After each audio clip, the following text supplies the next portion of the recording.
So I was thinking, right? There's something going back to a manga that you loved, like revisiting an old series that maybe you haven't thought about in a year, sometimes a few months, a decade, however long it is, and going back and feeling that thing that made that manga series so special. Because if you've been collecting manga or reading manga for a long time, you kind of have probably realized there's a lot of manga, like a lot. Like sometimes there's so much, it's hard to keep up with everything that you might be interested in. I know. I'm telling you. I'm like, oh, that might be interesting, but I have like 20 other series that I need to be reading or want to be reading or purchased a few volumes. So I should probably be reading it instead of spending more money going out manga shopping, going out picking up a series that I maybe won't get to. The to be read list just gets higher and higher and higher. It just keeps... Okay, so yeah.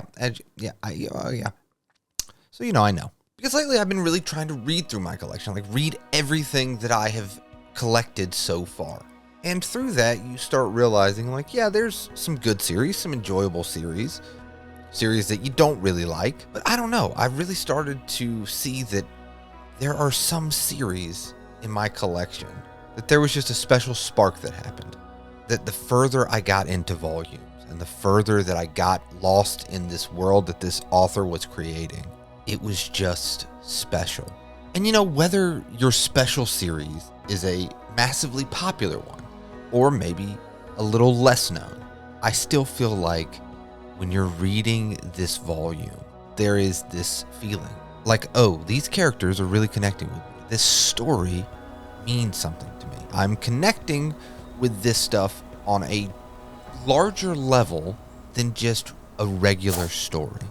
And then you kind of put this manga series down and it sticks with you. I think that is a tell that series meant something. If you can put it down and still 3 months later, you're thinking of a certain story beat or a certain panel, like the artwork really stuck out to you.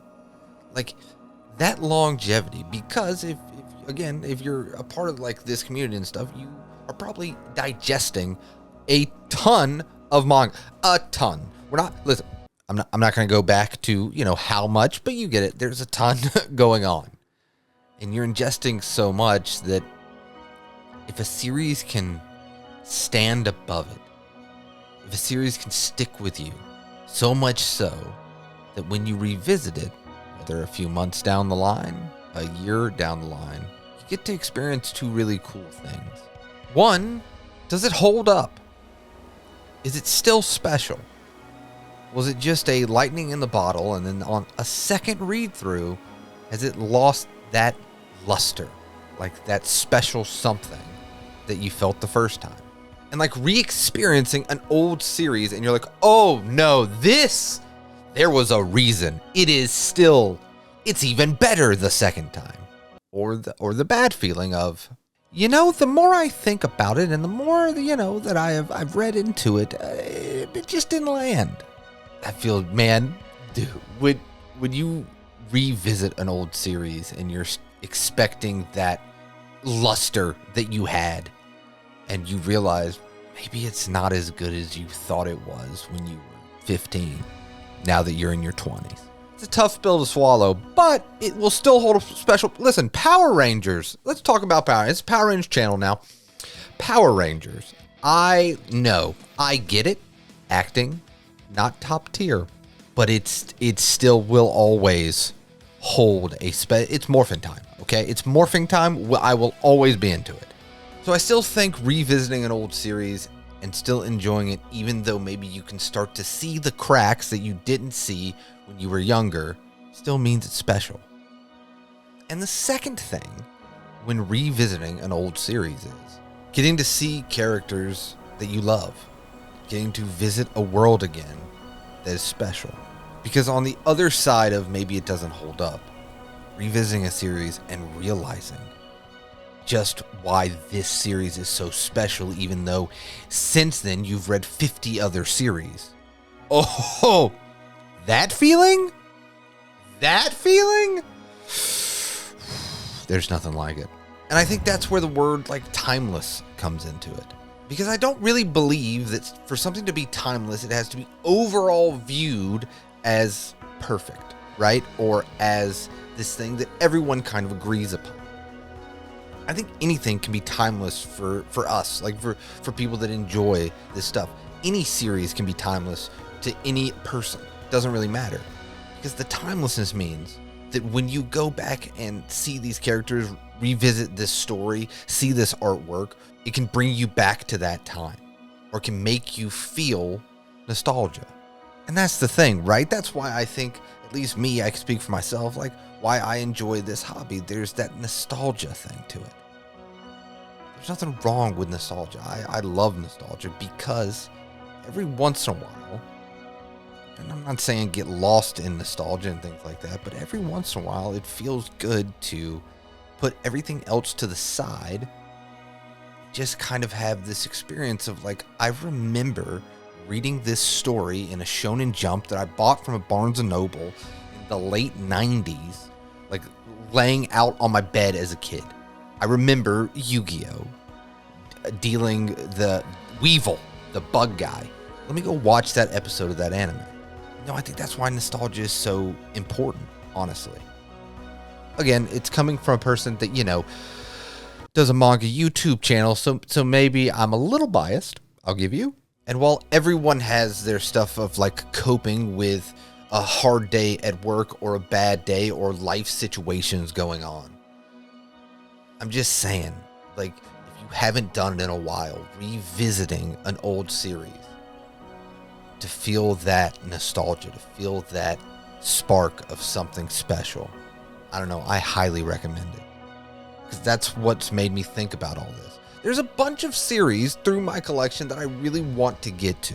But still in the back of my mind, I'm like, Akira Toriyama just passed away. Revisiting Dragon Ball would be pretty fun. Listen, I'm current with One Piece. Starting from the beginning would not be a bad idea.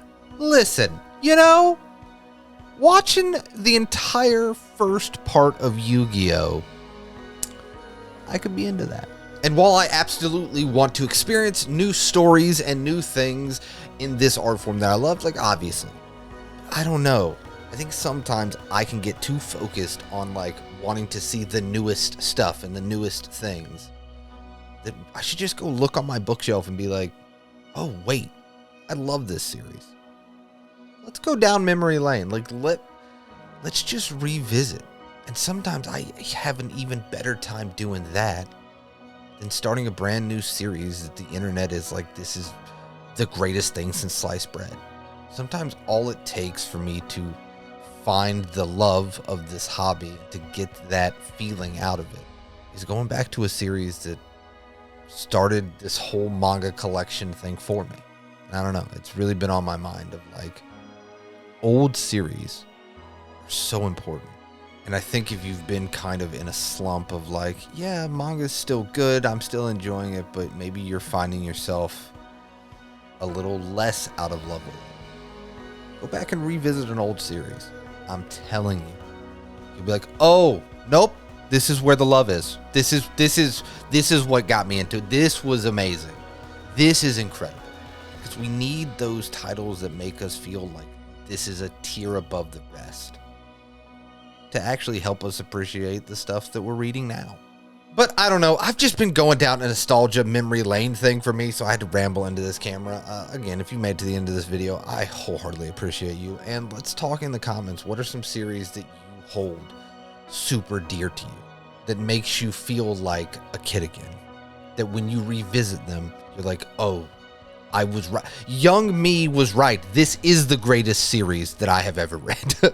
Because if I haven't read them, listen, I will take that recommendation. Hey, I'm always in the market for good recommendations, especially of older series.